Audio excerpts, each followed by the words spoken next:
Kau bisa patahkan kakiku, tapi tidak mimpi-mimpiku.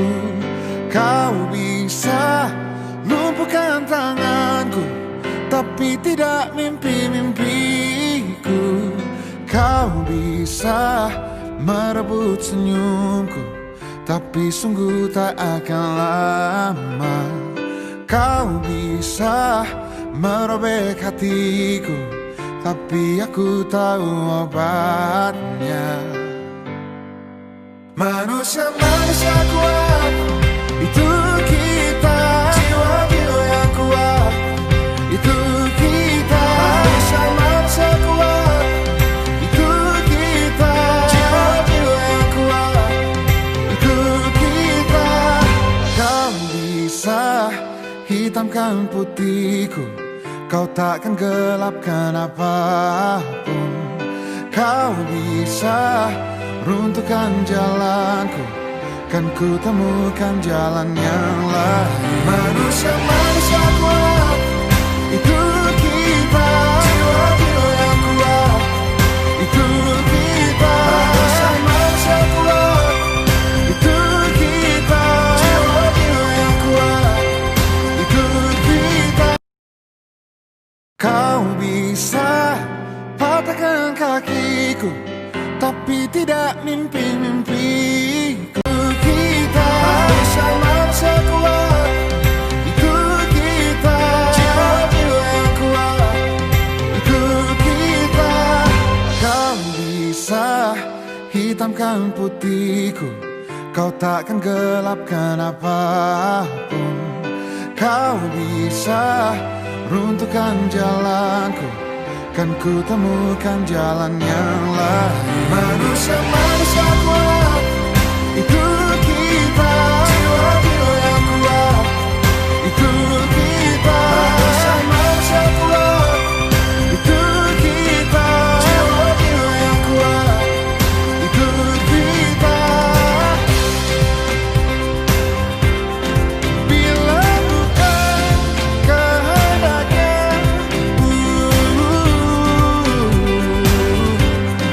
tidak satu pun jelasmu akan bawa bahaya.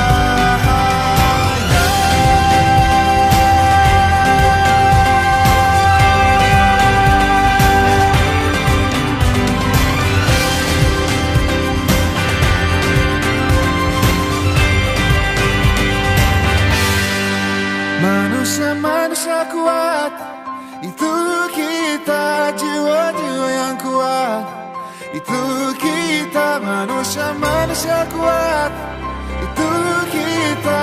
Jiwa-jiwa yang kuat, itu kita. Manusia-manusia kuat, itu kita. Jiwa-jiwa yang kuat, itu kita. Manusia-manusia kuat, itu kita. Jiwa-jiwa yang kuat, itu kita. Kau bisa patahkan kakiku, patah tanganku, rebut senyumku, hitamkan putihnya hatiku, tapi tidak mimpi-mimpiku.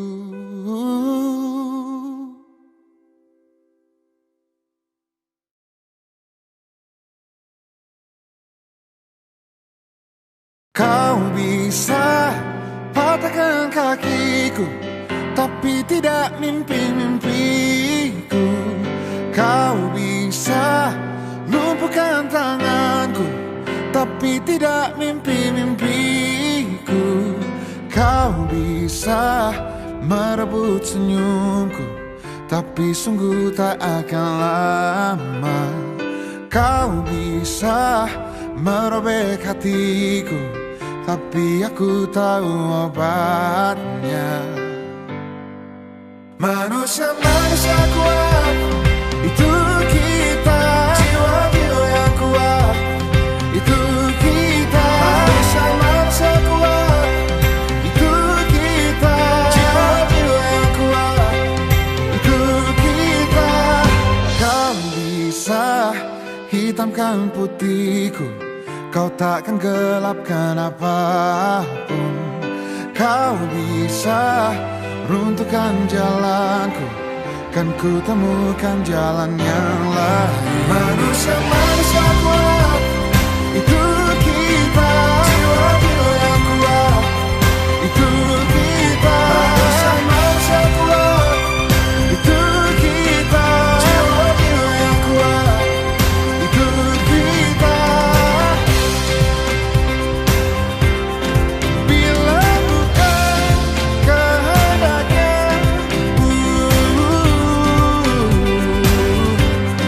tidak satu pun jelasmu akan bawa bahaya.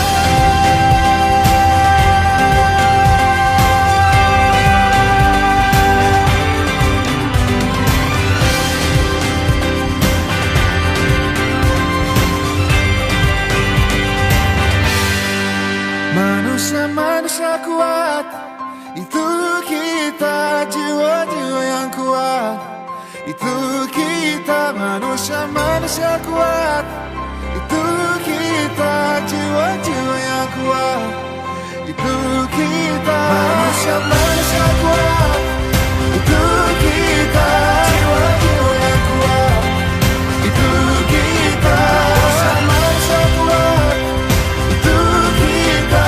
Jiwa-jiwa yang kuat, itu kita.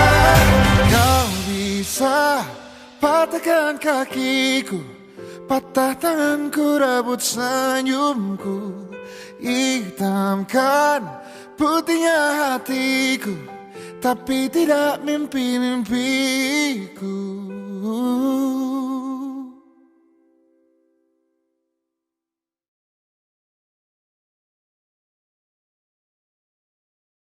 Kau bisa patahkan kakiku, tapi tidak mimpi-mimpiku. Kau bisa lumpuhkan tanganku, tapi tidak mimpi-mimpiku. Kau bisa merebut senyumku, tapi sungguh tak akan lama. Kau bisa merobek hatiku, tapi aku tahu obatnya. Manusia-manusia kuat, itu kita. Jiwa-jiwa yang kuat, itu kita. Manusia-manusia kuat, itu kita. Jiwa-jiwa yang kuat, itu kita. Kau bisa hitamkan putihku, kau takkan gelapkan apapun. Kau bisa runtuhkan jalanku, kan ku temukan jalan yang lain. Manusia-manusia kuat, itu kita. Jiwa-jiwa yang kuat, itu kita. Manusia-manusia kuat, itu kita. Jiwa-jiwa yang kuat, itu kita. Bila bukan kehendaknya,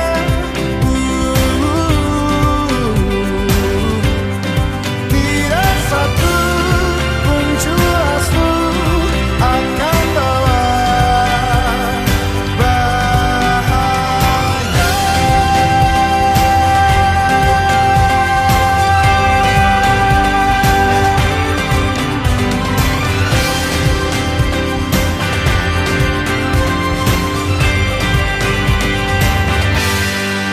Manusia-manusia kuat, itu kita. Jiwa-jiwa yang kuat, itu kita. Manusia-manusia kuat, itu kita.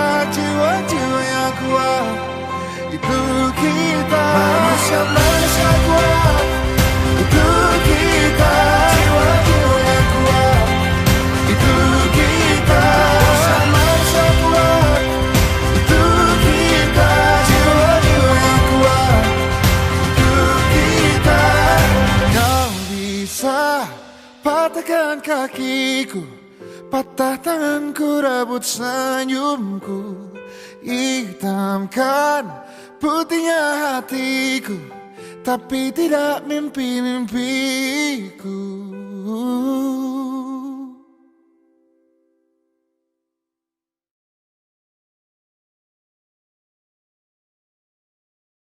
Kau bisa patahkan kakiku, tapi tidak mimpi-mimpiku. Kau bisa lumpuhkan tanganku, tapi tidak mimpi-mimpiku. Kau bisa merebut senyumku, tapi sungguh tak akan lama. Kau bisa merobek hatiku, tapi aku tahu obatnya. Manusia-manusia kuat, itu kita. Jiwa-jiwa yang kuat, itu kita. Manusia-manusia kuat, itu kita. Jiwa-jiwa yang kuat, itu kita. Kau bisa hitamkan putihku, kau takkan gelapkan apapun. Kau bisa runtuhkan jalanku, kan ku temukan jalan yang lain. Manusia-manusia kuat, itu kita. Jiwa-jiwa yang kuat, itu kita. Manusia-manusia kuat, itu kita. Jiwa-jiwa yang kuat, itu kita.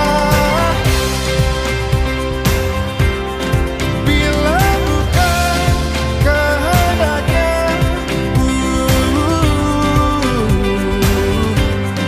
tidak satu pun jelasmu akan bawa bahaya.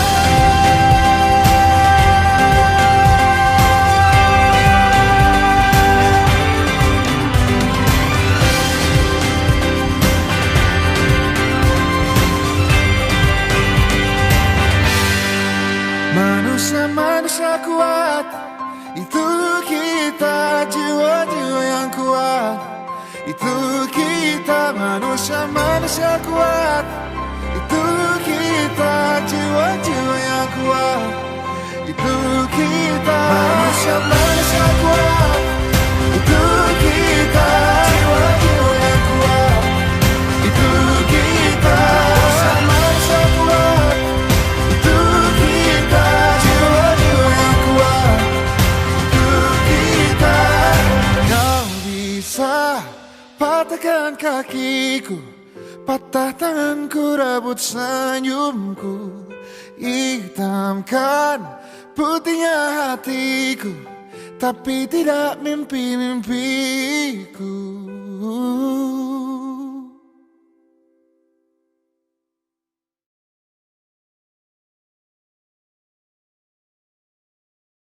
Kau bisa patahkan kakiku, tapi tidak mimpi-mimpiku. Kau bisa lumpuhkan tanganku, tapi tidak mimpi-mimpiku. Kau bisa merebut senyumku, tapi sungguh tak akan lama. Kau bisa merobek hatiku, tapi aku tahu obatnya. Manusia-manusia kuat, itu kita. Jiwa-jiwa yang kuat, itu kita. Manusia-manusia kuat, itu kita. Jiwa-jiwa yang kuat, itu kita. Kau bisa hitamkan putihku, kau takkan gelapkan apapun. Kau bisa runtuhkan jalanku, kan ku temukan jalan yang lain. Manusia-manusia kuat, itu kita. Jiwa-jiwa yang kuat, itu kita. Manusia-manusia kuat, itu kita. Jiwa-jiwa yang kuat, itu kita.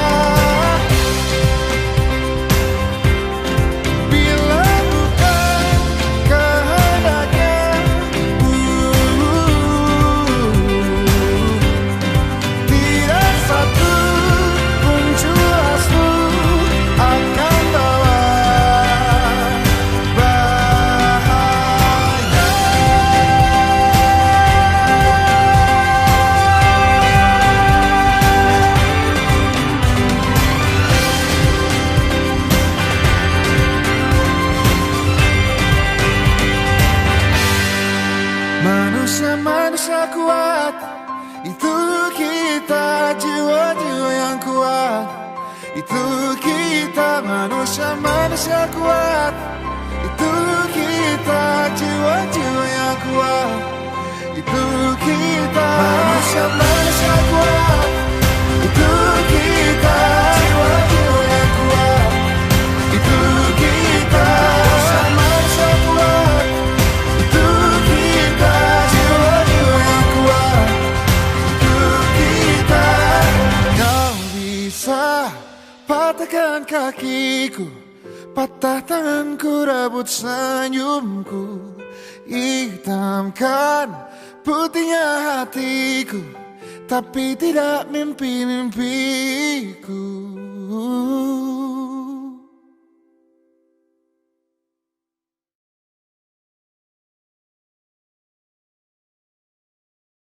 Kau bisa patahkan kakiku, tapi tidak mimpi-mimpiku. Kau bisa lumpuhkan tanganku, tapi tidak mimpi-mimpiku. Kau bisa merebut senyumku, tapi sungguh tak akan lama. Kau bisa merobek hatiku, tapi aku tahu obatnya. Manusia-manusia kuat, itu kita, jiwa-jiwa yang kuat. Itu kita, manusia-manusia kuat. Itu kita, jiwa-jiwa yang kuat. Itu kita. Kau bisa hitamkan putihku, kau takkan gelapkan apapun.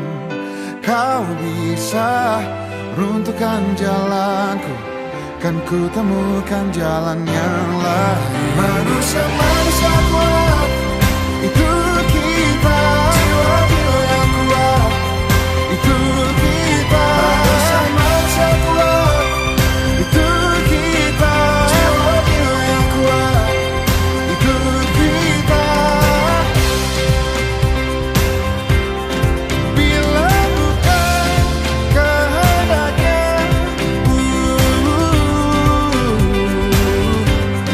tidak satu pun jelasmu akan bawa bahaya.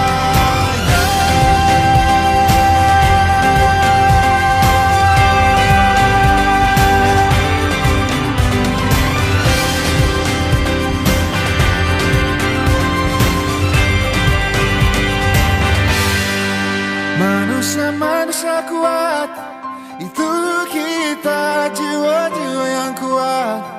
Itu kita, manusia-manusia kuat. Itu kita, jiwa-jiwa yang kuat. Itu kita, manusia-manusia kuat. Itu kita, jiwa-jiwa yang kuat. Itu kita, manusia-manusia kuat.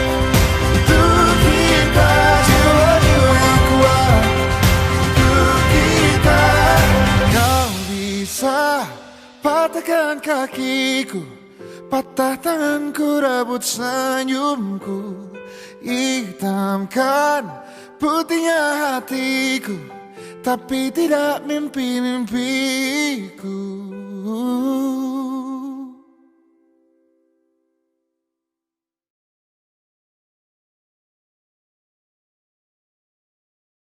Kau bisa patahkan kakiku, tapi tidak mimpi-mimpiku.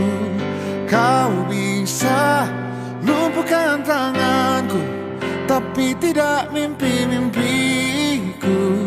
Kau bisa merebut senyumku, tapi sungguh tak akan lama. Kau bisa merobek hatiku, tapi aku tahu obatnya. Manusia itu kita, jiwa-jiwa yang kuat. Itu kita, manusia-manusia kuat. Itu kita, jiwa-jiwa yang kuat. Itu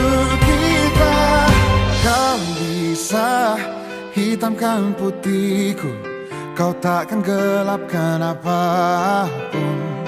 Kau bisa runtuhkan jalanku, kan ku temukan jalan yang lain. Manusia-manusia kuat, itu kita. Jiwa-jiwa yang kuat, itu kita. Manusia-manusia kuat, itu kita. Jiwa-jiwa yang kuat, itu kita. Bila bukan kehendaknya,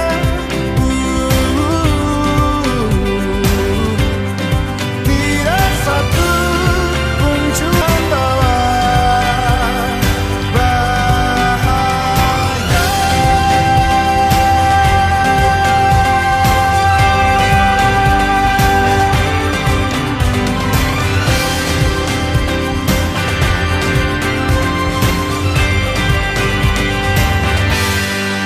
Manusia-manusia kuat, itu kita. Jiwa-jiwa yang kuat, itu kita. Manusia-manusia kuat, itu kita. Jiwa-jiwa yang kuat, itu kita. Manusia-manusia kuat, itu kita. Jiwa-jiwa yang kuat, itu kita. Manusia-manusia kuat, itu kita. Jiwa-jiwa yang kuat, itu kita. Kau bisa patahkan kakiku, patah tanganku, rebut senyumku, hitamkan putihnya hatiku, tapi tidak mimpi-mimpiku.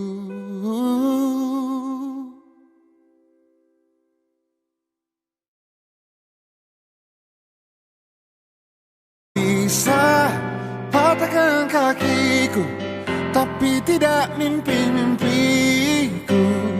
Kau bisa lumpuhkan tanganku, tapi tidak mimpi-mimpiku. Kau bisa merebut senyumku, tapi sungguh tak akan lama.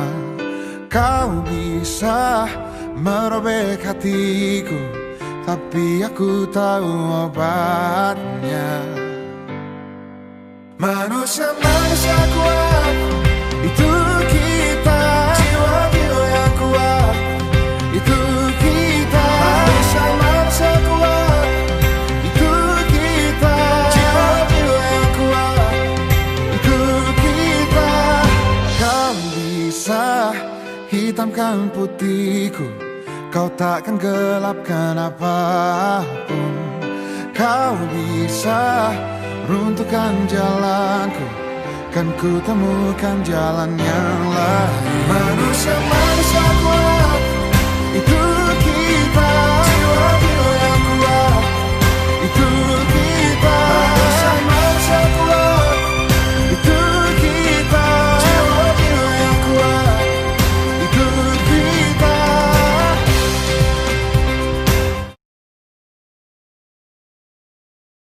Saya Desi Irmawati yang akan memandu jalannya acara pada sesi kedua ini. Bagaimana para hadirin?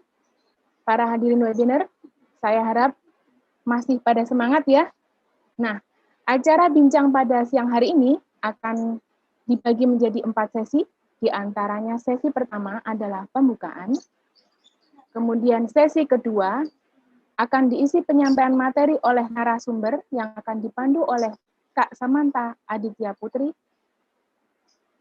Narasumber pertama disampaikan oleh profesional muda yang aktif memperjuangkan para disabilitas, Kak Reski Ahyana, sebagai CEO Para Kerja, yang dilanjutkan dengan sesi tanya jawab. Tidak kalah serunya, narasumber kedua akan disampaikan oleh seorang komika dan stand-up komedi, Kak Gani Aditya. Selanjutnya, pada sesi ketiga akan menambah semangat para hadirin adalah sesi penayangan video performance yang akan dipersembahkan oleh para awardee LPDP PK 169. yang akan diisi dengan pembacaan doa yang akan dipimpin oleh Kak Andi Pulungan dan dilanjutkan dengan sesi dokumentasi. Baiklah para hadirin semua, tidak berpanjang waktu, untuk menghemat waktu langsung saja kita masuk ke acara sesi kedua bersama moderator kita. Kepada Kak Samantha Aditya Putri, disilahkan.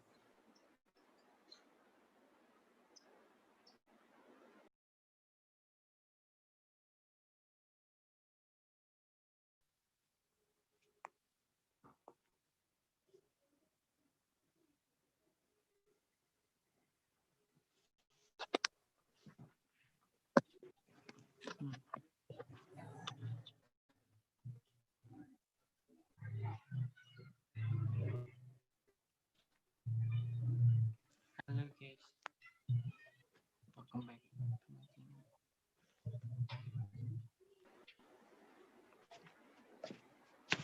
Gak tahu ya.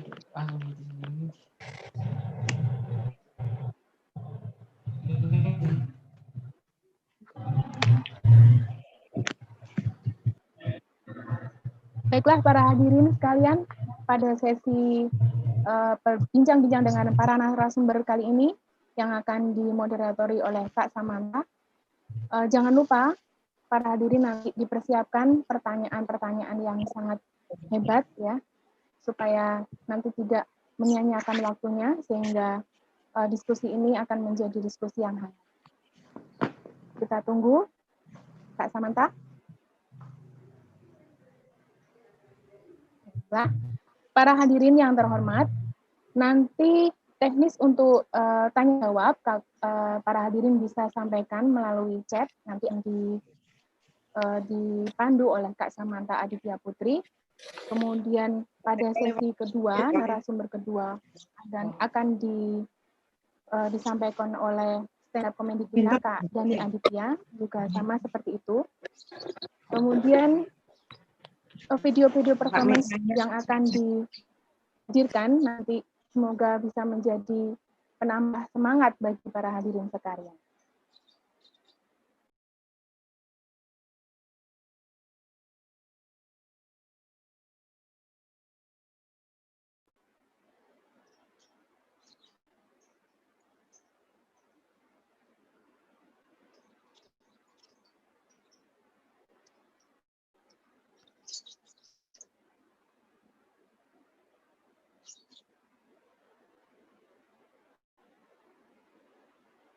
Para hadirin yang baru join pada sesi kedua ini, perlu saya sampaikan bahwa acara bincang bersama Gunandia Janitra ini merupakan acara yang akan diselenggarakan kembali pada tanggal 19 Desember.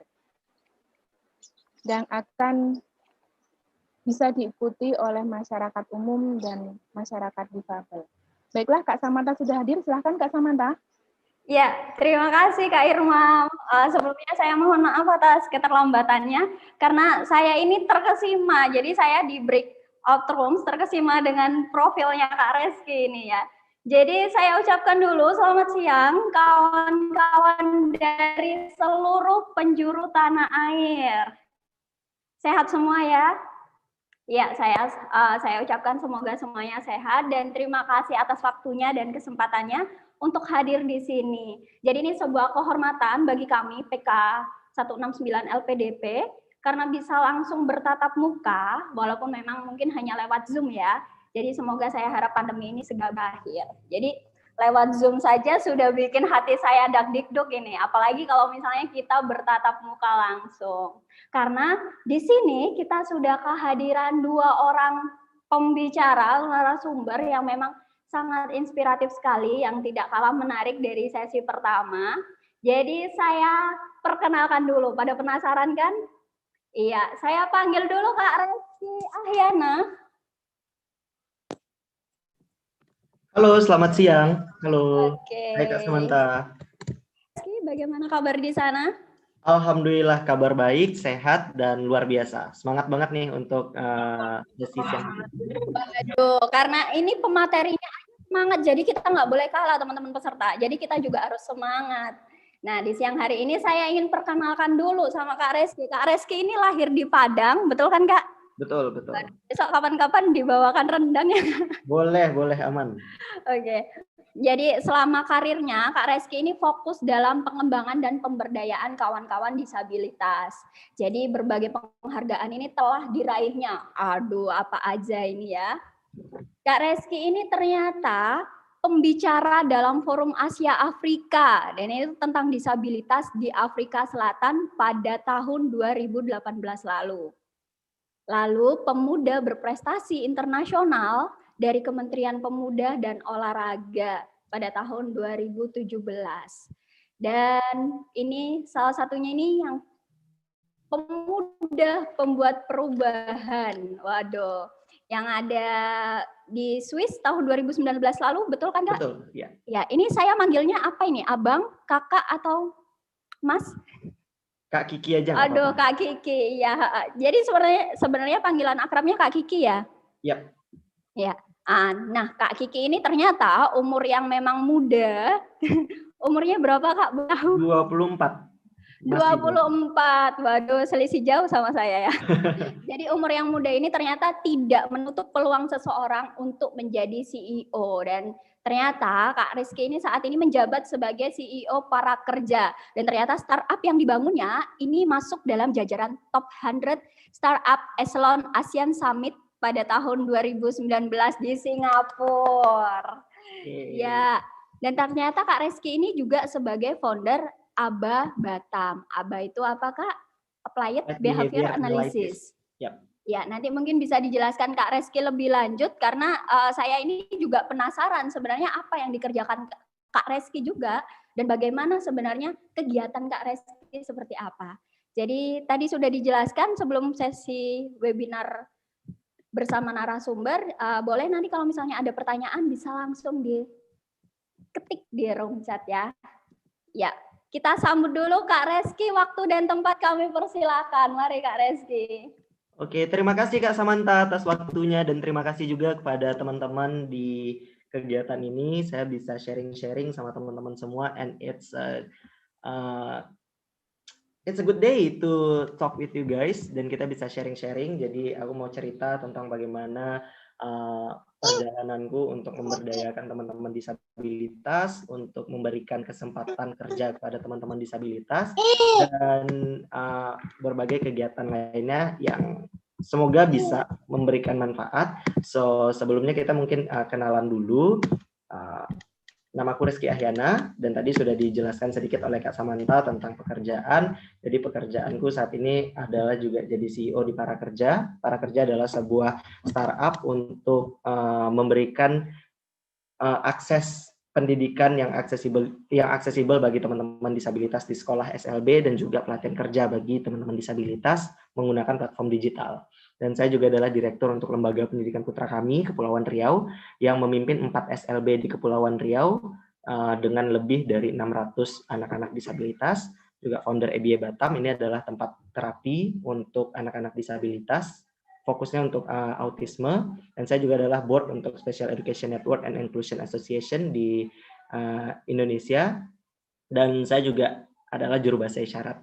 Dan terima kasih kepada juru bahasa isyarat dari yang di acara ini, yang juga memberikan akses kepada teman-teman disabilitas. Untuk pendidikan, saya pendidikan luar biasa Universitas Karimun, S1-nya saya ngambil 2, Manajemen Universitas Internasional Batam, dan untuk S2 Bioethics and Global Public Health, American University of Sovereign Nation di Arizona, Amerika. So, ini profil singkatnya saya, tapi kita akan bicara bukan tentang saya, tetapi tentang apa yang Para Kerja lakukan dalam hal pemberdayaan teman-teman disabilitas. Jadi untuk juru bahasa isyarat, just want to give you information untuk isyaratnya Para Kerja itu adalah disabilitas dan kerja. Oke, so thank you. So, jadi Para Kerja itu berdiri pada tanggal 17 Desember 2018, hampir 2 tahun kita, dengan nama perusahaan PT Para Kerja Disabilitas Bisa. Dan kita secara nasional juga sudah launching di Jakarta saat kita berumur 1 tahun, pada tanggal 17 Desember 2019, itu di Jakarta. Jadi waktu 2018 sampai 2019 kita lebih banyak ke riset dan juga memberdayakan teman-teman di Kepulauan Riau terlebih dahulu, karena para kerja lahir di Batam di Kepulauan Riau. Kemudian setelah 1 tahun kita lanjut di tingkat nasional. Jadi di Jakarta kita sudah launch dan kita launching secara nasional itu untuk juga launching aplikasi para kerja yang kalau teman-teman di sini semua pengguna Android, saat ini kita masih di Android ya, belum ada di iOS, dan itu bisa download di situ untuk belajar bahasa isyarat, untuk membantu anak-anak SLB untuk pendidikan dan juga untuk konsultasi. But later we will talk about that. Jadi para kerja ini kan kita memberikan akses pendidikan yang aksesibel bagi teman-teman disabilitas, plus juga untuk untuk memberikan pelatihan kerja kepada teman-teman disabilitas. Kalau kita tilik ke belakang, kenapa sih para kerja ini didirikan? Sebenarnya dari pekerjaan saya yang juga sebagai pimpinan di Lembaga Pendidikan Putra Kami. Jadi Putra Kami ini, tadi saya sudah jelaskan sedikit bahwa saya memimpin 4 SLB di Kepulauan Riau, ada 2 di Batam, 1 di Tanjung Pinang, 1 di Tanjung Balai Karimun. Jadi dengan 120 orang guru dan lebih dari 600 siswa SLB di situ dari ragam disabilitas. Ada yang autisme, ada yang tuli, disabilitas intelektual, dan lain sebagainya. Nah, permasalahan itu muncul ketika kita, para guru, itu sudah memberikan akses pendidikan yang sudah meningkatkan kapasitas teman-teman anak-anak kita nih, anak-anak disabilitas untuk bisa bekerja, untuk memiliki kemampuan beradaptasi yang bagus, untuk bisa memiliki kontrol emosi yang baik, bekerja sama dalam tim, dan lain sebagainya. Kita sudah merasa mereka, anak-anak kita yang dengan segala keterbatasan dan hambatan yang dia miliki, itu punya kapabilitas untuk bekerja. Tetapi kenapa ketika mereka lulus dari SLB, kok nggak diterima ya ke dunia kerja, kok tidak terserap ya ke dunia kerja. Nah itu jadi salah saya juga evaluasi guru-guru, apa nih yang kurang? Kenapa lulusan dari SLB kita sulit untuk diterima? Apakah memang dari anak-anaknya kita memiliki kesulitan untuk bekerja, atau dari kita sebagai pendidik yang tidak memberikan apa yang dibutuhkan oleh anak, atau memang dari lingkungan dunia kerja itu yang belum siap? Nah, ternyata setelah kita melakukan evaluasi segala macam, kita tuh melihat nih bahwa kalau saya analogikan dengan 2 tangan saya ini, selama ini kita itu terlalu berfokus untuk meningkatkan kapasitas disabilitasnya terus. Oh, anak autis harus bisa kerja yang baik, orang tuli harus bisa berkomunikasi secara oral, verbal, dan lain sebagainya.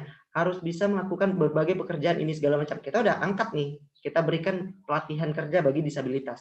Tetapi seringkali kita lupa bahwa salah satu alasan dari tidak terserapnya teman-teman disabilitas itu juga adalah ada peran kita orang-orang non disabilitas, yaitu di perusahaan, organisasi, lembaga-lembaga, pemerintah, dan lain sebagainya, itu belum siap untuk menerima teman-teman disabilitas di dunia kerja. Kalaupun si teman-teman disabilitasnya sudah siap untuk dunia kerjanya belum siap untuk menerima mereka. Nah, itulah kenapa para kerja hadir. Kita ada para kerja Disability Center, dan saat ini 70% dari tim para kerja adalah penyandang disabilitas. Jadi kita benar-benar membuat ekosistem kerja yang aksesibel bagi teman-teman disabilitas, dan ini di kantor para kerja Disability Center, 3 orang di belakang saya itu adalah orang-orang tuli semua. Yang pakai kacamata itu adalah manajer para kerja Indonesia, namanya Bunga. Dan kita saat ini memang kantornya masih di Kepulauan Riau dan Jakarta, tetapi ya kita agak terhambat untuk buka kantor dan cabang segala macamnya karena salah satunya juga pandemi. Tetapi 2021 kita sudah punya rancangan terbaru lagi. But so let's see, looking forward for that. Jadi kita benar-benar ingin membuat kesetaraan nih bagi teman-teman disabilitas. Ini adalah Faik.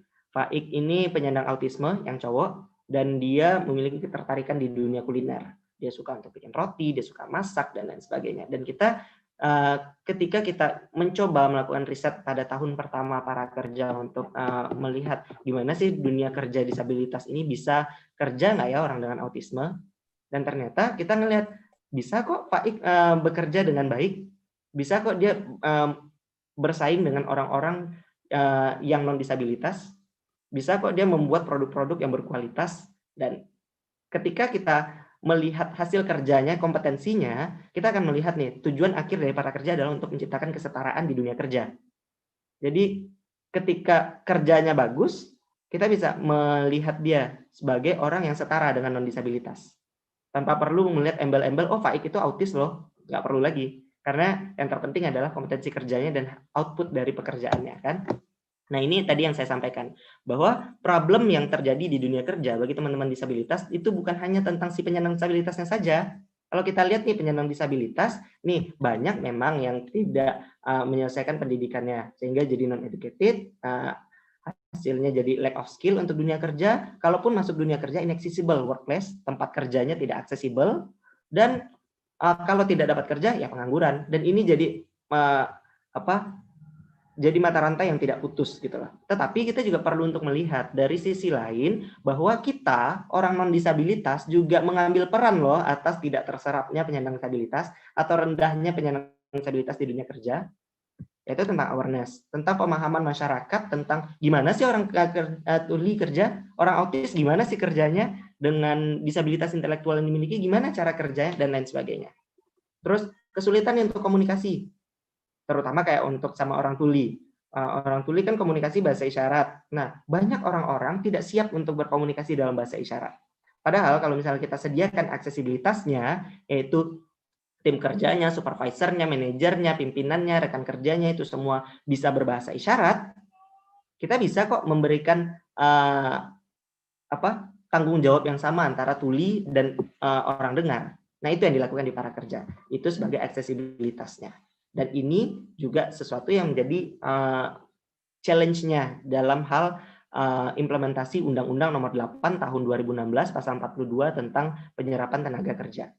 Jadi walaupun udah diatur di undang-undang, tapi ternyata implementasi dari orang-orang di perusahaannya tidak siap untuk menerima penyandang disabilitas di dunia kerja, still a challenge gitu loh, right? Nah, inilah yang kita coba untuk tackle gitu. Nah, jadi para kerja visi misinya adalah untuk menciptakan nih pendidikan berbasis teknologi. Kenapa pendidikan? Karena kita ngelihat nih core-nya untuk masuk dunia kerja itu juga ada kaitannya dari pendidikan yang dianyam oleh teman-teman disabilitas di saat SD, SMP, SMA-nya. Itu untuk misalnya nih deprivasi bahasa yang dimiliki oleh orang-orang tuli ya bisa dikurangi, atau kita bisa memberikan akses bahasa kepada anak-anak tuli dengan memberikan akses sejak kecil dengan bahasa isyarat gitu loh, right? Jadi memberikan akses itu dengan keterbatasan, contohnya juru bahasa isyarat yang sangat terbatas, guru-guru SLB yang juga masih menggunakan CB, misalnya sistem isyarat bahasa Indonesia, bukan bahasa isyarat Indonesia, BISINDO, itu kita gunakan teknologi agar orang-orang di berbagai SLB itu bisa menggunakan pendidikan yang aksesibel gitu loh. Nah, jadi pendidikan itu penting karena itu tadi salah satu problemnya kan adalah di masalah pendidikan bagi disabilitas itu ada kaitannya dengan dunia kerja. Nah, kita hubungkan nih antara SLB dengan dunia kerja, kita coba untuk membuat teknologi bagi disabilitas agar bisa masuk ke dunia kerja, kita buat kelas-kelas bahasa isyarat agar bisa aksesibel dunia kerjanya bagi orang tuli, dan infrastruktur dan kurikulumnya kita juga bantu untuk berikan akses pada teman-teman disabilitas di dunia kerja, di perusahaan, organisasi, lembaga, dan bahkan di sekolahnya sendiri. Itu yang kita coba untuk tackle. So, ini platformnya kita, saat ini kita tersedia di aplikasi Android dan juga di website, dan aplikasi ini aksesibel bagi teman-teman disabilitas, bagi daksa, tuli, netra, grahita, dan mental, bahkan kita orang-orang non-disabilitas, juga teman-teman bisa download aplikasinya nanti di Android. Ada apa saja? Yang pertama, di aplikasi para kerja, kita ada kelas bahasa isyarat Indonesia, yang semua talentnya itu adalah orang-orang tuli. Jadi, ya di sini adalah bagaimana kita memberikan pemahaman dasar dulu kepada orang-orang dengar tentang bahasa isyarat. Nah, nanti kaitannya untuk ke dunia kerja itu nanti ada lagi. Nah, jadi di aplikasi para kerja bisa belajar bahasa isyarat. Nah, terus untuk di SLB kita berikan, karena tadi ada pendidikannya. Nah, inilah pendidikan yang kita berikan secara digital. Teman-teman tentu tahu salah satu startup yang memberikan pendidikan bagi anak SD, SMP, SMA, tahu ya, yang cukup besar tersebut. Nah, tapi belum memberikan akses pendidikan bagi anak-anak SLB. Para kerja yang menyediakannya. Oke. Nah, dan kemudian untuk konsultasi. Konsultasi ini kaitannya untuk orang tua, untuk perusahaan, untuk organisasi, untuk lembaga-lembaga yang mau mempekerjakan disabilitas tapi nggak ngerti cara penanganan disabilitas itu di dunia kerja seperti apa. Tapi di sini kaitannya dengan keluarga nih, tapi untuk dunia kerja juga ada. So, kita juga membuat beberapa kelas online, terutama karena saat ini pandemi, dan pesertanya dari berbagai kota di Indonesia, ini ada Denpasar, Jakarta, Makassar, Cilegon, Malang, Batam, Samarinda, dan lain sebagainya, itu untuk memberikan pemahaman kepada orang-orang di berbagai kota tersebut, bagaimana cara berkomunikasi dengan orang-orang tuli. Ini kelas bahasa isyaratnya kita. Ada juga kelas untuk perusahaan, untuk organisasi, bagaimana bisa bekerja sama dengan orang-orang disabilitas. We have the classes. So, nah di sini kita juga di Para Kerja Disability Center, ini kantor kita yang di Batam, kita juga memberikan kesempatan kepada teman-teman disabilitas, kalau di sini orang-orang tuli, untuk bisa memberikan akses bahasa isyarat kepada anak-anak. Jadi kita punya kelas untuk anak-anak, dan semua ini adalah orang-orang dengar ya. Anak-anak yang belajar, tapi juga yang di online itu semua orang-orang dengar, tapi belajarnya sama tuli langsung. Kita berdayakan teman-teman tuli untuk mereka bisa memperkenalkan bahasa mereka, bahasa isyarat, untuk bisa berkomunikasi dengan mereka, dan segmentasinya kita beda-bedakan. Ada untuk anak-anak, ada untuk keluarga, ada untuk perusahaan, ada untuk berbagai segmentasinya. Jadi ini untuk yang tuli. Nah, tadi yang autis, ini Faik, kita punya beberapa program dengan penyandang autisme, disesuaikan dengan potensi, ketertarikan, dan skillnya mereka di mana. Tapi kalau Faik kan tadi udah cerita sedikit bahwa dia punya ketertarikan di dunia kuliner. Nah, kita bekerja sama nih dengan sekolah-sekolah, dengan untuk rumah produksi untuk kue, pembuatan kue segala macamnya gitu, untuk Faik untuk terlibat di situ. Nah, tapi kalau untuk di foto ini kita menjadikan Faik sebagai tutor untuk masak kue bersama anak-anak SD. Ada juga untuk kelas tata boga di kejuruan, ada di SMK ada. Dan banyak tuh yang nanya, loh dia kan autis, gimana cara ngajarnya? Lihat aja dulu. Dia bisa kok untuk ngajar. Dia bisa kok untuk bikin makanan berkualitas, bisa kok untuk membuat makanan yang berdaya saing, yang enak, bersih, steril, dan bagus hasilnya. Jadi kita kasih bukti, bukan kita cuma sekedar ngomong, oh autis bisa kok, tuli bisa kok, daksa bisa kok, enggak. Kita kasih bukti nih, bisa kok mereka, dan disaksikan oleh orang-orang. Dan ini ketika saya diskusi sama anak-anak ini, gimana tadi belajar sama Bang Faik? Ngerti nggak? Ngerti, kata mereka. Dan there's a lot of fun. Jadi kita membuat kelas-kelas kita yang memberdayakan teman-teman disabilitas dengan cara yang menyenangkan. Nah, ini kelas yang untuk tim untuk perusahaan-perusahaan. Jadi di sini perusahaan, jika sebuah perusahaan atau UMKM atau pemerintah atau organisasi lembaga ingin meng-hire teman-teman tuli misalnya, nah kita ingin walaupun hanya satu orang yang tuli di situ, mereka tetap harus terpenuhi aksesibilitasnya agar kita bisa lihat nih kompetensi mereka gimana dalam bekerja. Bisa nggak mereka bekerja sama dalam tim? Jadi jangan sampai nanti supervisornya bilang, oh dia tuli, dia nggak bisa ini. Manajernya juga bilang, dia tuli, sulit tuh untuk ini. Banyak alasan kan. Tetapi itu selalu senternya, pusat yang disalahkan atau dianggap tidak kompeten itu adalah orang disabilitasnya atau tulinya. Apakah kita pernah evaluasi bahwa si supervisor pernah nggak belajar bahasa isyarat? Manajernya ngerti nggak cara berkomunikasi? Pimpinannya ngerti nggak cara menegur yang baik? Teman rekan kerjanya bisa nggak berdiskusi dengan oke sama teman-teman tulinya? Nah, untuk itulah kita menjamin teman-teman rekan kerja mereka ketika ada salah satu tuli yang akan bekerja di sebuah tempat unit usaha tersebut, mereka juga bisa berkomunikasi dalam bahasa isyarat. Untuk memberikan instruksi kepada si tulinya, untuk bisa memberikan kritik dan saran, memberikan apresiasi, untuk bertukar pikiran, untuk memberikan deadline pekerjaan segala macam. Jadi di sini yang baju hitam ini adalah orang tuli. sebagai instrukturnya kita. Dan ini adalah manajernya, supervisornya, rekan kerjanya, segala macam. So we have the intensive class untuk menjamin teman tuli yang bekerja di situ akan mendapatkan akses informasi dan komunikasinya. Nah, kalau dari tadi tuli saja, autis saja gitu kan. Nah, we have people with physical impairment too. Jadi kita ada teman-teman dari Daksa juga. Ini adalah Derry, dia punya cerebral palsy, dan nanti juga pembicara kedua Kak Dani itu juga CP ya.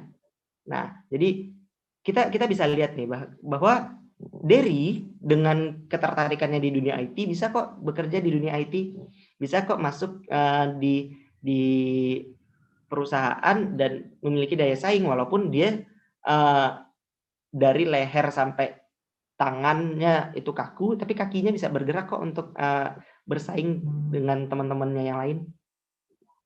Jadi kita nggak lagi ngelihat keterbatasan atau hambatan atau disabilitasnya sebagai sebuah isu tertentu. Bukan menjadi fokus utamanya, tetapi kita ngelihat nih, ada nggak kesempatan atau aksesibilitas yang kita berikan bagi teman-teman disabilitas untuk ikut terlibat di dunia kerja. Jadi kayak yang tadi tuli, kalau misalnya tim kerjanya sudah bisa berbahasa isyarat, kita bisa dong memberikan penilaian yang setara bahwa oh dia walaupun tuli, tapi manajernya bisa kok ngasih informasi ke dia. Jadi bukan selalu tulinya yang kemudian merasa oh dia yang harus berubah. Sometimes the environment should change. Dan dalam kasus ini kita pasti juga merasa dong bahkan orang awam pun juga kalau saya kasih pengertian seperti ini. Orang tuli sejak lahir pasti sudah berusaha struggling untuk memahami bahasa Indonesia. Kita sebagai orang dengar. Pernah nggak kita orang dengar berusaha untuk memahami bahasa mereka, bahasa Indonesia? That's the question. Orang autis pasti sejak lahir juga sudah struggling dengan penerimaan masyarakat. Pasti mereka juga berusaha dengan segala kesulitan tumbuh kembangnya mereka, berusaha untuk ikut terlibat dan memantaskan diri dengan orang-orang non-autisme. Pernah nggak kita untuk juga memberikan kesempatan yang sama dan menyesuaikan diri dengan mereka? That's the question. Right? Daksa juga sama. Pernah nggak kita berikan kesempatan yang sama dan akses? That's the point. Tentang aksesnya. Ada nggak? So, nah tadi salah satu visi misinya para kerja adalah juga untuk memberikan teknologi dalam hal dunia kerja, right? Nah, jadi saat ini para kerja juga sedang melakukan penelitian untuk memberikan pelatihan kerja bagi teman-teman disabilitas, terutama di SLB atau di pusat trainingnya para kerja, menggunakan VR. Jadi misalnya nih, mau memperbaiki mesin mobil, nggak harus ada mobilnya dulu untuk mereka bisa latihan, right? Untuk bisa memperbaiki hal-hal yang teknis, listrik segala macamnya, karena ada risiko dari pelatihan tersebut, kita mau minimalisir nih dengan menggunakan teknologi VR. Jadi kalau di foto ini adalah penggunaan VR bagi tuli untuk belajar bagaimana memperbaiki mobil yang sedang rusak. Tanpa harus ada mobilnya dulu. Jadi kita bisa melakukan pelatihan kerja dimanapun, kapanpun secara virtual. And that's what we have to do, gitu loh. Nah, para kerja juga sudah bekerja sama dengan berbagai universitas untuk bisa menerima teman-teman disabilitas masuk ke universitas. Nah, jadi kalau saat ini kita masih sama 2 universitas sih, Universitas Karimun dan STAI Ibnu Sina, dan dua-duanya masih di Batam, yang bekerja sama dengan para kerja untuk melakukan asesmen gedungnya, apakah sudah aksesibel bagi disabilitas, dalam hal pembelajarannya, dalam hal pemenuhan aksesibilitasnya, segala macamnya, apakah sudah diberikan. Nah, itu menjadi concern-nya para kerja juga. Kita bekerja sama juga dengan pemerintah, karena regulator adalah adalah pihak yang penting dalam hal pemberdayaan disabilitas, karena kalau tanpa regulator, tanpa pemerintah, kita juga tidak bisa mendorong perubahan, karena pemerintah punya peran penting di sini, right? Dan para kerja juga kita sudah diliput di berbagai media. Sampai saat ini total kalau nggak salah sudah diliput lebih dari 69 media di nasional maupun internasional. Dan kita ngelihat concern-nya adalah tentang penyandang disabilitas sering dikesampingkan di dunia kerja. Penyandang disabilitasnya. Ya, that's why I ask, coba kita untuk buat perubahan, gimana kalau teman-teman non-disabilitasnya yang ikut terlibat di dunia disabilitas juga gitu loh. Untuk mendorong Undang-Undang Nomor 8 Tahun 2016 tentang penyandang disabilitas itu. Jadi para kerja penyandang disabilitas bisa tingkatkan kompetensinya, dan berbagai kegiatan para kerja ini sudah dipresentasikan di berbagai negara, di International Bioethics Conference di Thailand pada tahun 2018, Asia Afrika Forum di Afrika Selatan 2018, di Global Youth Summit di Swiss 2019, Echelon Asia Summit di Singapura 2019, dan di Ali Summit Tokyo Jepang 2019. Jadi maksud saya berbagai hal yang dilakukan oleh para kerja itu juga sudah mendapatkan pengakuan internasional dari berbagai negara gitu loh. Dan saya pun sebagai pimpinan di para kerja juga berusaha nih untuk belajar dari berbagai negara yang saya datangi untuk melihat gimana sih prosesnya pemberdayaan disabilitas di negara tersebut untuk kita coba implementasikan di Indonesia. Oke, so para kerja menjadi top 100 100 startup terbaik di Asia yang dianugerahi di Echelon Asia Summit di Singapura tahun lalu 2019. Jadi sebagai sebuah startup yang baru berdiri tahun 2018, belum 2 tahun, bentar lagi sih 2 tahunnya, kita menjadi 100 startup terbaik di Asia adalah sebuah penghargaan yang luar biasa karena untuk membuat berbagai perubahan dalam waktu yang sangat cepat tersebut juga kita harus ikut terlibat dan aktif di berbagai isu. Jadi bukan hanya di isu pemberdayaan disabilitas di dunia kerjanya saja, tapi juga ke teknologinya, ke pendidikannya, ke awareness masyarakatnya, segala macam juga. Dan kalau teman-teman juga ada pertanyaan, kok Kak Kiki pakai kursi roda di situ? So, jadi saya adalah penyintas autoimun. Saya sakit autoimun dan sejak tahun lalu, jadi para kerja ini itu kan Desember 2018 ya. Tadi saya cerita baru berdiri Desember 2018. Maret 2019 saya lumpuh selama 3 bulan karena autoimun. Jadi walaupun di kursi roda saya tetap tuh keliling ke sana ke sini untuk kerja, bahkan sampai ke Singapura pun juga pakai kursi roda. Jadi saya pun juga sebagai orang yang aslinya non-disabilitas, tetapi karena penyakit autoimun menjadi disabilitas, saya pun juga kayak ngerasa, oh ternyata memang sulit ya jadi disabilitas. Bahkan di rumah sendiri pun, di kantor sendiri pun, bahkan kayak orang-orang pun dengan segala kapabilitas saya, dengan segala kompetensi saya di dunia kerja, tapi karena saya duduk di kursi roda, bahkan tim saya pun sempat bertanya, Kak Kiki bisa kerja? And it's like, ada pola pikir yang benar-benar harus kita ubah nih. Jadi jangan kita selalu menuntut orang disabilitas yang sesuaikan diri sama kita. Kita bisa nggak untuk terlibat sama. Dan ternyata saya jadi disabilitas bukan cuma sekali itu.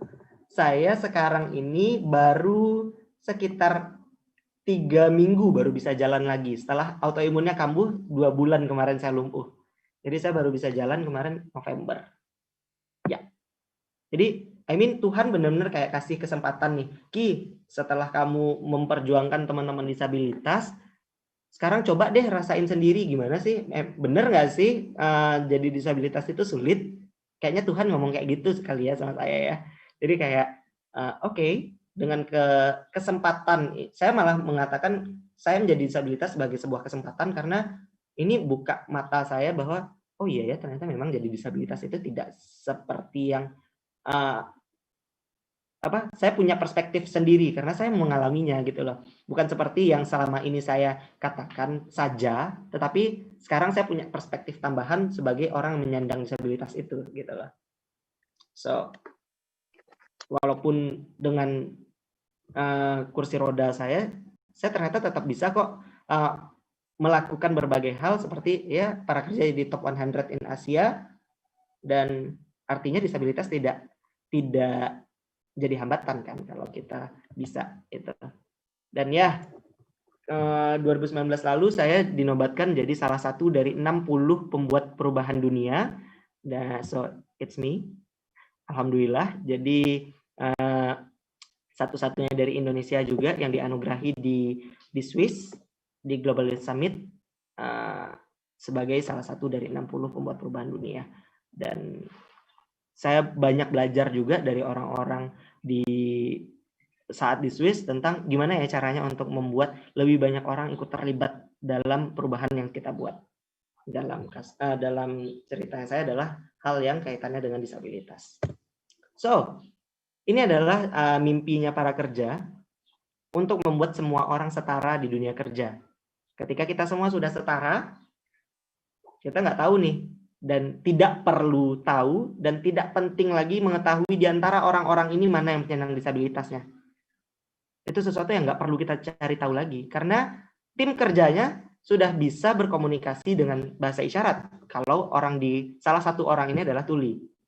Tim kerjanya sudah bisa handling the autistic kids, autistic person, orang-orang autis yang bekerja di sini sudah bisa dihandle dengan baik oleh perusahaan dan tim kerjanya, supervisornya, manajernya, segala macam udah bisa tuh komunikasi sama mereka. Karena semua udah setara, jadi nggak perlu lagi kita tahu, oh dia tuli ya, nggak perlu tahu lagi. Oh dia autis ya, nggak perlu tahu lagi. Di sini kita juga nggak perlu tahu lagi dan tidak melihat lagi yang mana yang lagi disabilitasnya.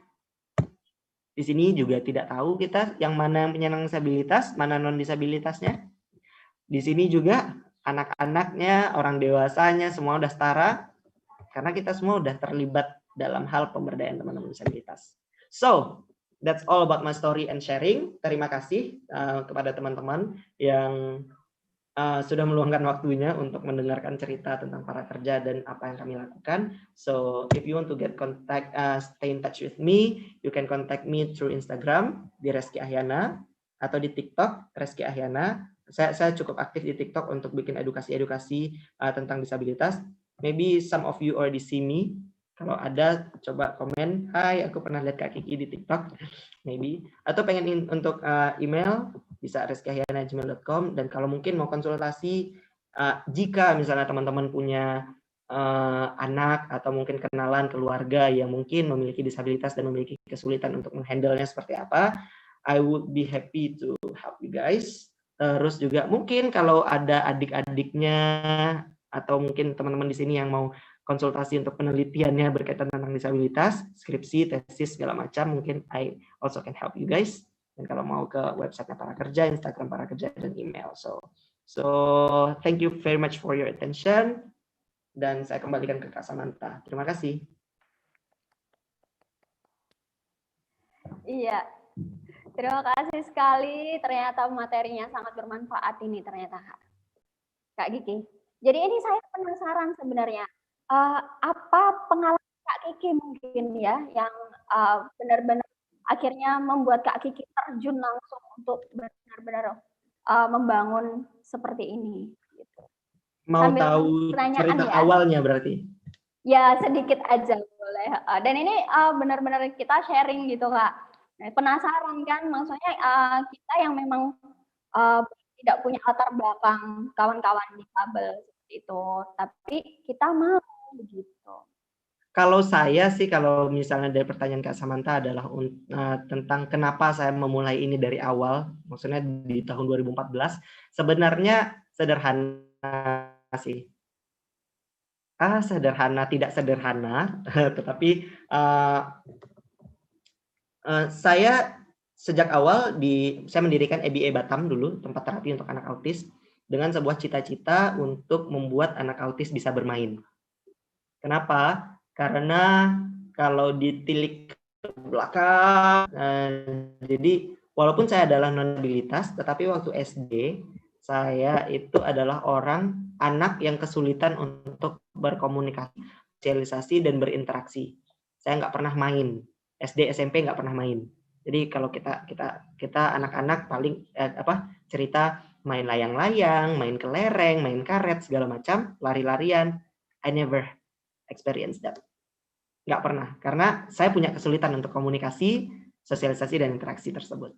Dan karena kesulitan yang saya hadapi, saya itu dulu dibully secara fisik, secara verbal, emosional, bahkan seksual, karena kesulitan yang saya hadapi selama masa anak-anak. Masa anak-anak itu kan masanya bermain ya. Nah, jadi ketika saya menentukan pilihan untuk what should I do to make change in this world, cita-cita awalnya sebenarnya sangat sederhana karena saya punya pengalaman yang cukup tidak mengenakan karena tidak bisa bermain dan kesulitan komunikasi, interaksi, sosialisasi itu dihadapi oleh anak-anak dengan autisme. Jadi makanya pengen membuat bagaimana anak-anak autisme itu bisa main, bisa menikmati masa anak-anaknya gitu loh, tanpa mendapatkan diskriminasi, bully dari orang-orang sekitarnya. Dan kemudian sama anak-anak autis, saya cukup menikmatinya, cukup bahagia, cukup mau untuk terlibat lebih jauh, sehingga akhirnya saya ambil pendidikan kaitannya dengan disabilitas, bekerja untuk disabilitas, dan lain sebagainya. Sampai sekarang akhirnya juga bisa untuk menghandle anak dengan disabilitas intelektual, tuli, disabilitas yang lain-lain gitu. Bahkan juga sekarang bekerja untuk pemberdayaan teman-teman disabilitas. Karena kalau secara pribadi nih, I know how it feel to be excluded. So that's the motivation. Iya, dan itu terbersitnya sebenarnya tahun berapa? Jadi saya itu ketika tamat SMA, ketika SMA, ini cukup viral sih cerita ini di TikTok dan Instagram. Mungkin teman-teman pernah dengar. Jadi waktu SMA itu saya adalah satu-satunya siswa yang tidak mengambil SNMPTN karena pengen cari tahu dulu apakah saya benar-benar mau terlibat di dunia disabilitas ini atau tidak gitu loh. Jadi saya satu-satunya yang ngambil gap year, tidak langsung kuliah, dan dengan potensi segala macam bisa lulus di universitas. Itu orang-orang pada bilang seharusnya guru-guru, kepala sekolah, BK pun saya disidang untuk ngambil SNMPTN kan. Dan berujung dengan saya ngambil gap year, dan gap year itu untuk coba apakah saya benar-benar menikmati di dunia autisme ini atau tidak gitu loh. Kemudian setelah 1 tahun gap year barulah saya langsung ngambil kuliah 2 pendidikan luar biasa dan manajemen, terus dilanjutkan S2, terus juga ngambil beberapa sertifikasi dan keahlian lainnya untuk bisa memberikan mendedikasikan diri sih untuk disabilitas in the end gitu loh. Jadi terbersitnya sebenarnya sejak SMA mau lulus, tapi waktu itu testing dulu. Tapi udah ada rencananya. Kalau ini berhasil dan saya nyaman, I will take this and this gitu lah. Siap. Ini saya masih mau buka pertanyaan ya kawan-kawan. Kalau misalnya mau bertanya, langsung saja di room chat. Iya. Nah, ini langsung ada pertanyaan. Saya baca dulu ya, Kak Gigi. Siap. Iya. Ini dari Kak Iis Elisa dari Bengkulu. Kak Rizky, saya tunadaksa, tamatan hanya SMP. Tapi saya ini ahli dalam servis handphone. Jadi saya mau bertanya, apakah kerja, khususnya disabilitas, harus sama dengan orang normal, yaitu lulusan SMA saja, atau seperti apa? Terima kasih. Oke, jadi sebenarnya ketika kita masuk ke dunia kerja itu kan kita juga harus melihat kualifikasinya ya. Jadi, however, di dalam dunia kerja kita itu harus mengedepankan namanya profesionalitas, dan hal yang pertama adalah tentang kompetensi. Jika misalnya Kak Iis merasa bahwa kakak ahli dalam servis handphone, berarti Kak Iis berarti bisa diberdayakan di dunia servis handphone, di dalam dunia teknologi seperti itu. Terlepas dari pendidikannya. Tetapi sekarang ini ketika kita juga mau mempertimbangkan seseorang masuk ke dunia kerja, itu kan tetap ada beberapa syarat-syarat kan, seperti misalnya ya tentang pendidikan terakhirnya seperti apa. Nah, tentang bagaimana mereka bisa mempekerjakan Kak Iis misalnya, atau teman-teman dengan daksa yang pendidikan terakhirnya juga SMP sederajat. Jadi ketika perusahaan itu memang mereka memberikan kualifikasi pendidikannya. Tetapi kalau untuk di UMKM biasanya kan tidak. Atau mungkin jika Kak Iis mau untuk membuat sebuah bisnis sendiri, menjadi entrepreneur, it's also a good thing gitu loh. Dan kalau kita, jika Kak Iis misalnya butuh support misalnya dalam entrepreneur untuk menjadi pengusaha dalam bidang service handphone, Kak Kais bisa coba untuk coba kontak saya. Nanti mungkin kita bisa saling sharing untuk bagaimana cara Kais bisa mengembangkan bisnis itu. Tapi kalau mengatakan pertanyaan dari Kais adalah apakah di dunia kerja khususnya disabilitas harus sama dengan orang non, dalam dunia kerja yang dibutuhkan itu adalah tentang kompetensi. Kalau Kais bisa, tidak ada yang mengatakan tidak mungkin toh. Tapi biasanya harus menyesuaikan dengan syarat dan kebutuhan dari perusahaan tersebut. Semoga menjawab ya Kak Iis ya. If you want to contact me. Iya, Kak Kiki tadi agak nge-lag ya. Oh ya? Tapi semoga aja nanti Kak Elisa ya bisa mendengarkan. Oh oke. Karena Ya, tadi saya ngelihat Kak Samantha sama Kak Desi juru bahasa isyarat aman-aman saja. Tapi kalau misalnya Kak Iis butuh untuk kontak, kita diskusi tentang dunia kerja, Kak Iis bisa kontak saya di Instagram boleh.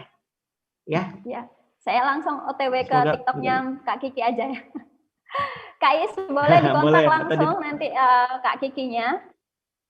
Lalu ada Mbak Syariani. Mbak Syariani, ini pertanyaannya panjang. Minta tolong untuk panitia saja.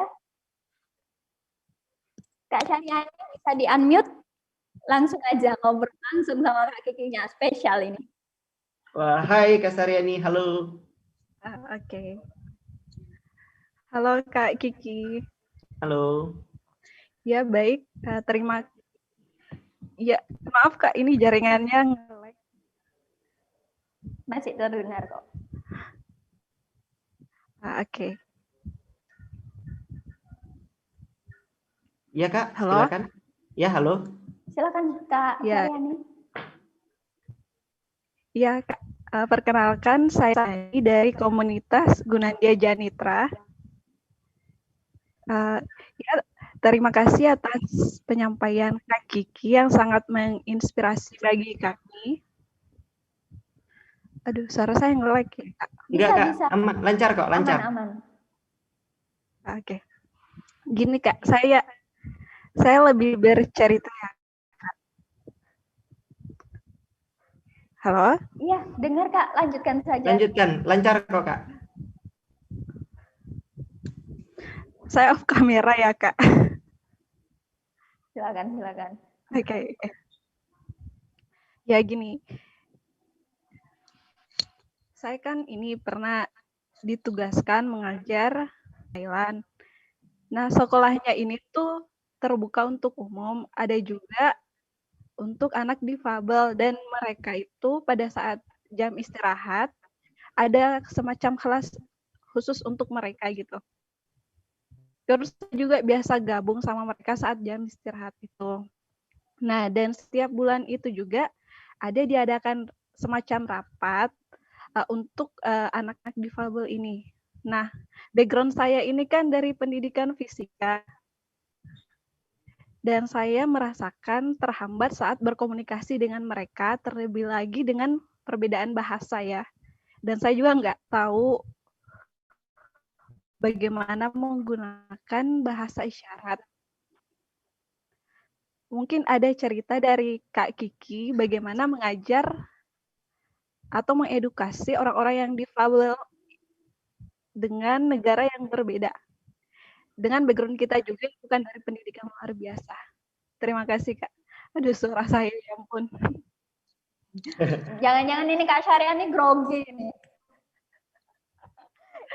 Jaringan lagi ini Kak.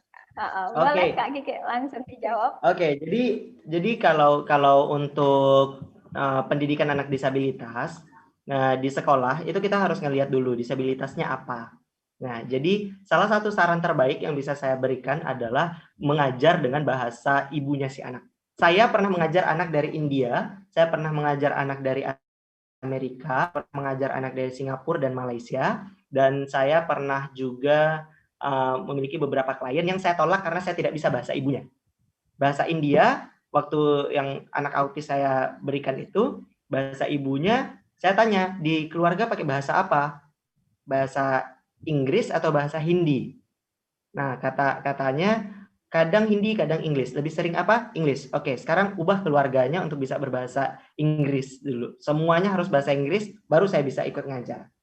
Nah, kalau misalnya di dalam kasusnya Kak Saryani adalah di Thailand, ketika anak disabilitas itu kita harus ngeliat nih, disabilitasnya apa? Disabilitasnya kalau misalnya autisme atau disabilitas intelektual, lebih baik pengajarnya adalah guru dengan bahasa ibunya, sehingga dia bisa memahami. Saya pernah punya klien yang waktu itu dia dari Thailand juga, tetapi saya tidak bisa mengajarnya. Saya yang tolak. Karena itu akan ada pengaruhnya dari pemahaman si anak bagaimana cara mengajarnya. Jadi mungkin lebih baik kalau misalnya pengajaran seperti itu, lebih baik guru dari negara dengan bahasa ibunya tersebut yang ngajar, gitu loh. That's the first. The second, kalau misalnya kita bahasa sama tuli nih misalnya, tuli bahasa ibunya tuli itu apa? Nah, kita harus lihat orang tulinya dari perspektif si penyandang orang dengan hambatan pendengaran tersebut dari orang tulinya. Orang tuli bahasa ibunya adalah bahasa isyarat. Nah, kalau kita ngelihat nih bahasa isyarat Indonesia sama bahasa Indonesia itu ada grammar dan struktur bahasa yang berbeda. Anak tuli kalau di Indonesia kita coba akan lebih efektif dan efisien kalau kita ajarkan dalam bahasa isyarat Indonesia. Jadi sebenarnya anak tuli itu sejak lahir juga sudah diarahkan untuk bisa bilingual, bahasa isyarat Indonesia dan bahasa Indonesia, karena itu berbeda. Oke, nah jadi itu yang pertama dan yang kedua. Nah, kalau misalnya nih tetap Kak Saryani harus mengajar di kelas tersebut tanpa memahami bahasa ibunya si anak, mungkin butuh ada namanya asisten atau pendamping khusus anak itu. Jadi misalnya dia tidak memahaminya, ya ada yang bisa membantu dia untuk mengajarkan dari cara anak tersebut memahaminya dan dari penjelasan dengan bahasa ibunya si anak. Jadi semoga bisa membantu. Ya, Kak Syahrini. Terima kasih atas jawabannya. Ya, semoga bisa bermanfaat ya kawan-kawan. Tapi kita harus terbatas waktu. Waduh.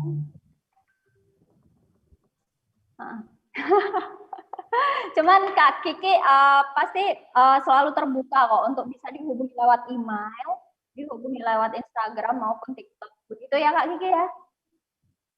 Nama saya, you can just contact me. Ya, boleh dicatat kawan-kawan, langsung di follow. Yeay. Oke. Ya, tapi sebelum saya tutup ini, saya minta closing statement dulu nih dari Kak Kiki nih.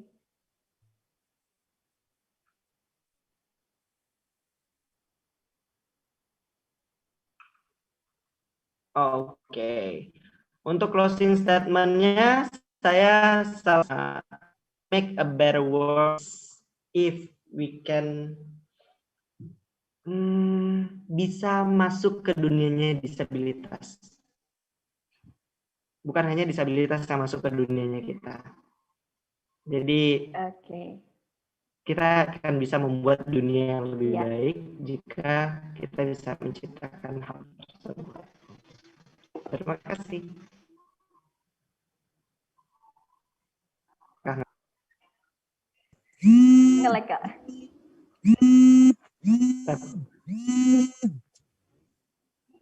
Oke, saya ulangi ya. Saya ulangi berarti. Jadi untuk closing statementnya,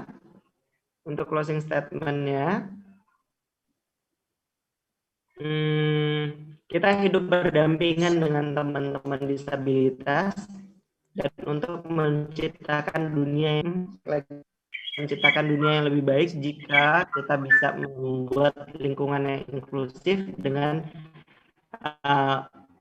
ikut terlibat dalam dunianya disabilitas. Semoga tidak lag dan pesan saya bisa tersampaikan.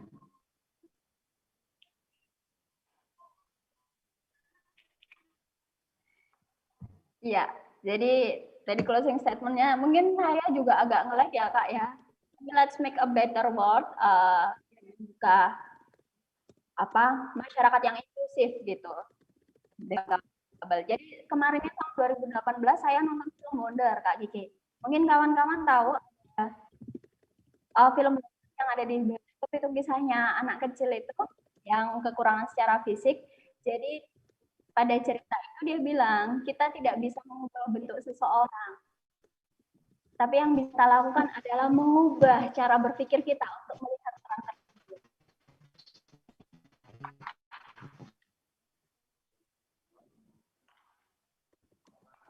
Ya, tapi sebelum itu kita foto bersama ya, Kak Kiki. Kawan-kawan yang masih dimatikan kameranya boleh dinyalakan dan berikan senyum termanis.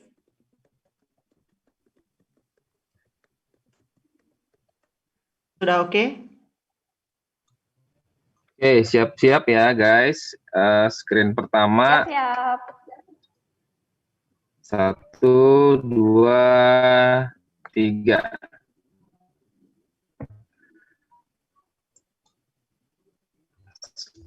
Screen kedua. Mana senyum manisnya? 1, Iya. 2, 3. Wah, ini screen 4 masih banyak yang di ini Kak Sam. Masih banyak yang tidak menampilkan video, nggak apa-apa ya. Oh iya, kakak-kakak atau mungkin belum pada mandi, jangan-jangan. Boleh dinyalakan sebentar? Iya. Belum pada dengar, Mbak. Biar persiapan dulu. Belum pada dengar, Mbak. Rame ini rame. Udah nggak apa-apa. Oke, selesai Sam. Terima kasih. Iya, semoga kita bertemu kembali sama kakak yang menginspirasi, Kak Kiki. Dadah. Terima kasih teman-teman. Terima kasih. Terima kasih Kak Kiki. Terima kasih Kak Kiki. Terima kasih Kak. Terima kasih. Izin live ya. Kita masih ada sesi kedua, Ibu. Mungkin bisa ditunggu sebentar. Kalau misalnya kawan-kawan belum ada acara lagi, iya. Kita masih ada pemateri kedua yang tidak kalah menariknya. Penasaran kan? Saya juga penasaran.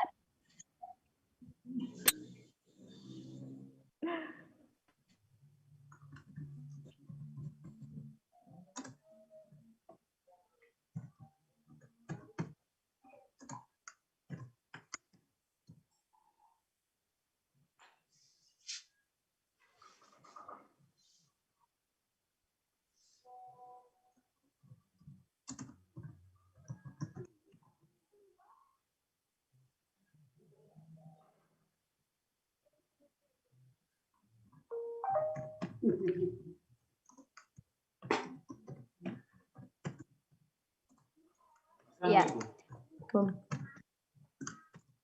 Mungkin untuk kawan-kawan yang masih belum ada acara, jadi kita masih ada satu pemateri lagi yang tidak kalah menariknya. Penasaran? Saya juga penasaran. Siapa kira-kira kalau misalnya teman-teman ada TV? Kalau misalnya teman-teman ada TV bisa nonton itu atau di YouTube. Nah, beliau ini adalah komika, stand up komedian. Stand up komedi itu apakah sudah sesuai lagi untuk Kak Dani Aditya? Baiklah, hadirin sekalian, kita lanjutkan untuk sesi ketiga. muka dengan secara langsung, tetapi teknologi telah membantu kita untuk mendekatkan kita semua. Berikut ini akan diputar penayangan video performance oleh awardee LPDP PK 169. Performance pertama akan kita tampilkan tarian Nusantara. Selamat menyaksikan.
Nah, itu tadi persembahan dari teman-teman awardee LPDP PK 169.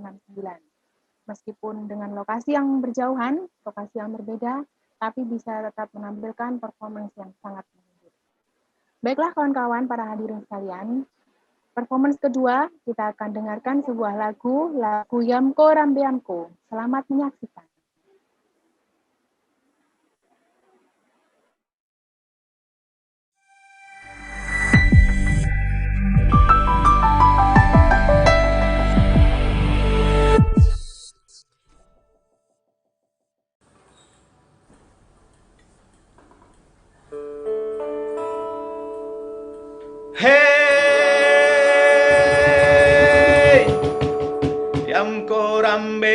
amko aronawa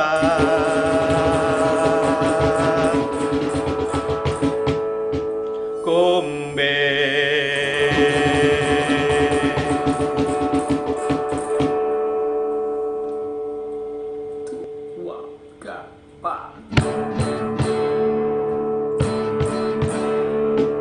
Hey amko rambe amko aronawa kombe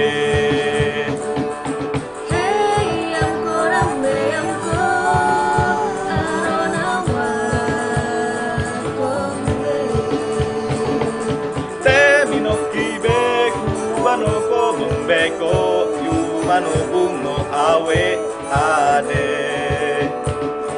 Temino kibeku banoko bombeko yumano bungo awe ade Honke honke honke riro honke jombe jombe riro honke honke honke riro honke jombe jombe riro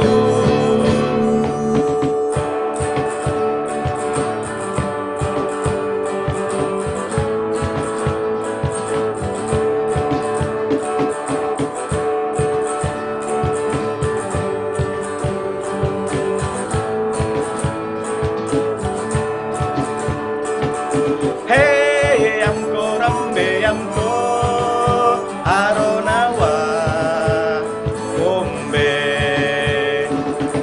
Hey amko rambe amko aronawa kombe Temino kibeku banoko bombeko yumano bungo awe ade Temino kibeku banoko bombeko yumano bungo awe ade Honke honke honke riro honke jombe jombe riro honke honke honke riro honke jombe jombe riro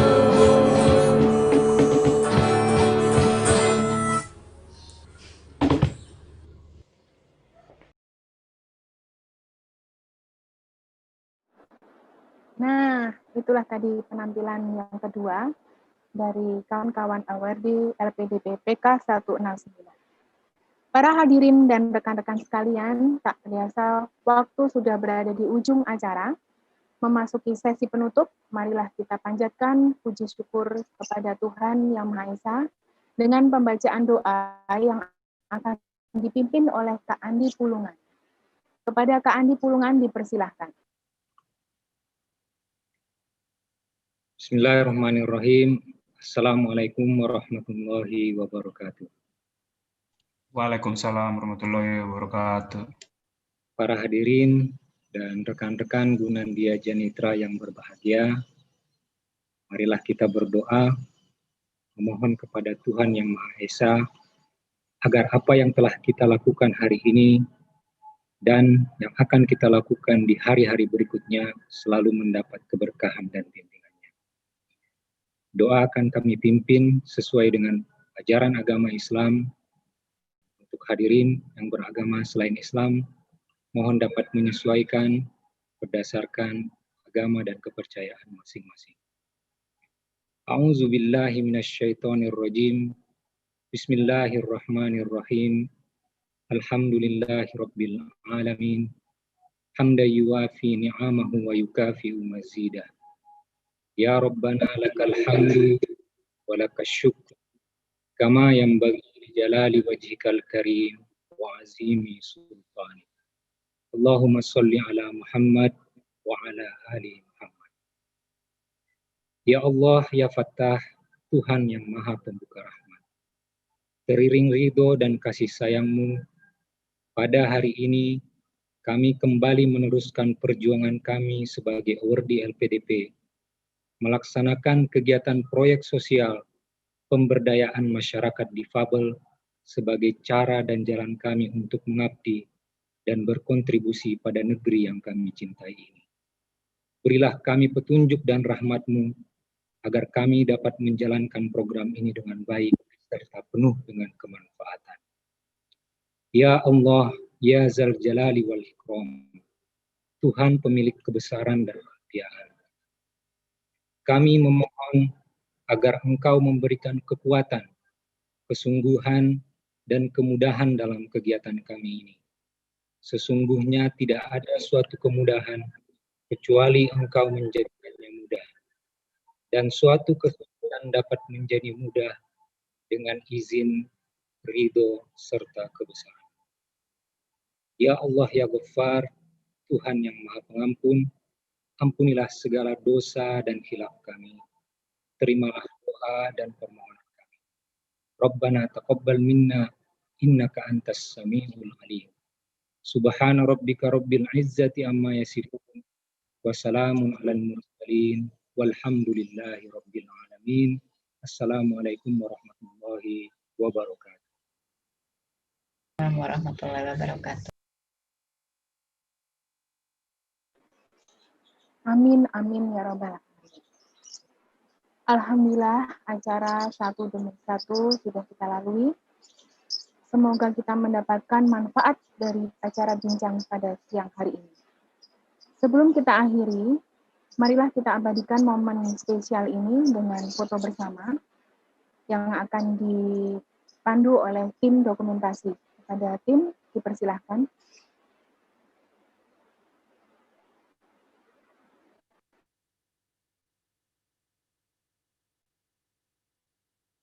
Tingkat tinggi, fokus pada people, attitude dan segala macam itu baik dan sebagainya. Ini ya indeks kompetensi kalau kita mau bikin tadi kompetensi persyaratan. Maaf Kak Desi, tadi kan sudah foto bersama ya. Ini mau foto bersama lagi atau bagaimana sih? Ngikutin aja. Menganalisis indeks kompetensi orang ini. Foto mau langsung saya tutup atau mau foto bersama lagi? Tadi dari sudah acara ya? Gimana, Karwana? Dari rundown-nya ada foto bersama lagi. Oh, oke. Karena sesi 1 dan sesi 2 berbeda. Gimana Kak?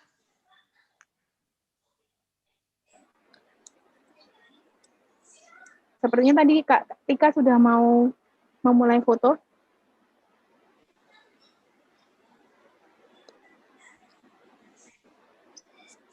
Atau baiklah, para hadirin sekalian, tak lupa kami ucapkan terima kasih kepada para rekan-rekan komunitas Lembaga Kesejahteraan Sosial Alamanda Lampung, Komunitas Himpunan Wanita Disabilitas Indonesia Yogyakarta, dan Komunitas Yayasan Percik Insani Bandung yang sudah mendukung berlangsungnya acara ini. Semoga tetap bisa bersinergi dan tetap berlanjut hingga 1 tahun ke depan. Kepada para hadirin dan rekan-rekan, sebelumnya saya pada 19 Desember ini masih berlanjut acara webinar dengan tema Giat Pengembangan dan Pemasaran Produk bagi Masyarakat Difabel, di mana acara ini bisa diikuti oleh masyarakat umum. Mohon maaf apabila ada kesalahan dalam penyampaian kata dan memandu dalam acara siang hari ini. Selamat beraktivitas kembali. Wassalamualaikum warahmatullahi wabarakatuh. Waalaikumsalam warahmatullahi wabarakatuh. Waalaikumsalam warahmatullahi wabarakatuh. Kau bisa patahkan kakiku, tapi tidak mimpi-mimpiku. Kau bisa lumpuhkan tanganku, tapi tidak mimpi-mimpiku. Kau bisa merebut senyumku, tapi sungguh tak akan lama. Kau bisa merobek hatiku, tapi aku tahu obatnya. Manusia-manusia kuat, itu kita. Jiwa-jiwa yang kuat, itu kita. Manusia-manusia kuat, itu kita. Jiwa-jiwa yang kuat, itu kita. Kau bisa hitamkan putihku, kau takkan gelapkan apapun. Kau bisa runtuhkan jalanku, kan ku temukan jalan yang lain. Manusia-manusia kuat, itu kita. Jiwa-jiwa yang kuat, itu kita. Manusia-manusia kuat, itu kita. Jiwa-jiwa yang kuat, itu kita. Bila bukan kehendaknya,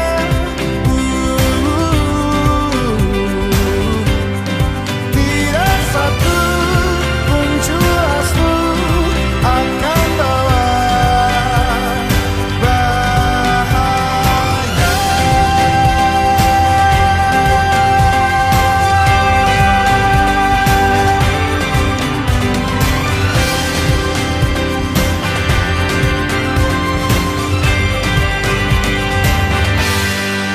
Manusia-manusia kuat, itu kita. Jiwa-jiwa yang kuat, itu kita. Manusia-manusia kuat, itu kita.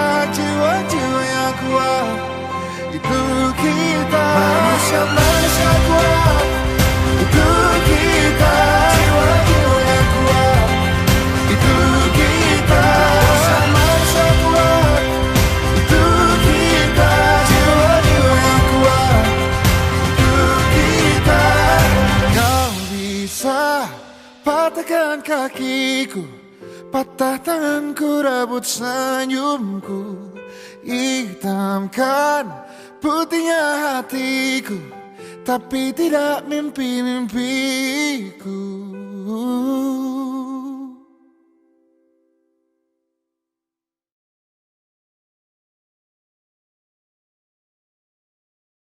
Kau bisa patahkan kakiku, tapi tidak mimpi-mimpiku. Kau bisa lumpuhkan tanganku,